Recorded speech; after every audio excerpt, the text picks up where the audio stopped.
Thank you, Madam Chair. Thank you to our witnesses. Mr. Tygart, as you know, Utah hosted the 2002 Winter Olympics. I think by everybody's standards, it was a tremendous success, both for the state and for the Olympics. Today, imagine our pride in hosting the 2034 Games. And to us, building on that legacy that we had in 2002 is just really important. And to be honest, if you asked the average person on the street in Utah about WADA or USADA, they wouldn't know, right, what was going on. But they do know this. They want the Olympics in 2034 to be the cleanest Olympics in the history of Olympics. So what has to happen? What does WADA, can they restore trust? And to restore trust specifically, not in generalities, what do they need to do?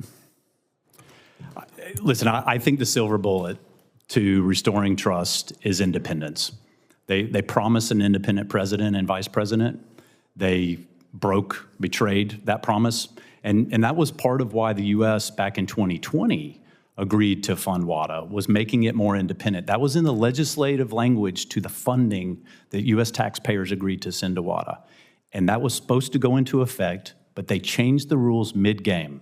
A bait and switch is what happened. I do firmly believe if you put in independent president and vice president on the executive committee, which then also means it's on the foundation board, they're the same people, then we can begin the process of ensuring that it's trustworthy, that it's transparent, has accountability, and change the culture so it's not a service or lapdog to sport, but is actually a dedicated, faithful servant to clean athletes. Great, thank you.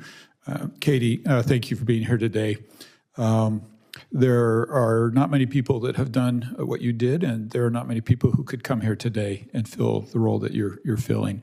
I think in many ways, there are a lot of people, both in Congress and professionally, who are working on getting this fixed, but you represent the athletes. So what do we need to do so that the next person that stands on that pool deck feels like, you know what, this is going to be fair? Thank you for your question.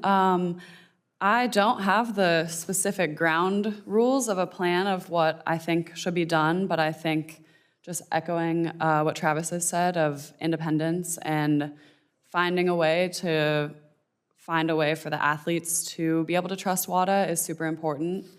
And I think that's pretty much it. Okay, good. Well said. Dr. Gupta, we talked about transparency.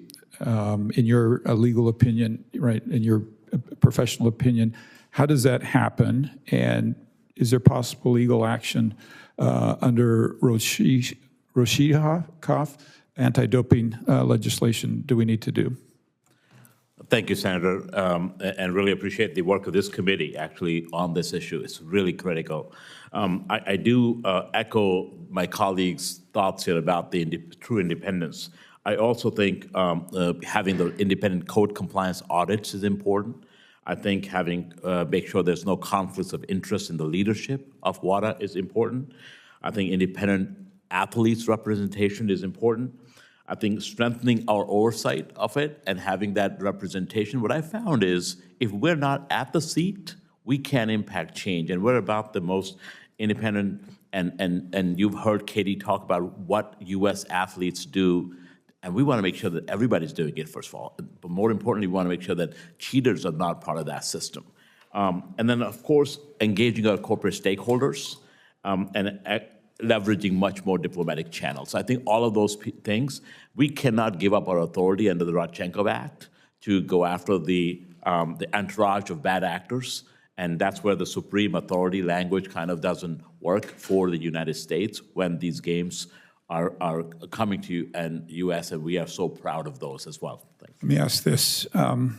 Athletes are going to get more and more innovative at cheating. What resources do we need to bring to the table to deal with that? I think we do. Congress has to think about more resources in terms of supporting USADA's work, because I do think that more R&D and more work will be required in the future, because we have a golden decade in the United States where we will have so much more sports, but also ensuring that I withheld the funding because we weren't getting results. So we have to be more accountable ourselves as well as expect accountability out of WADA. Good. Ms. Kohler, I have just a few seconds left. Would you like to weigh in on any of the questions that I asked? No, Senator, I think it's been well covered. Thank you. Yeah, thank you. Madam Chair, I yield.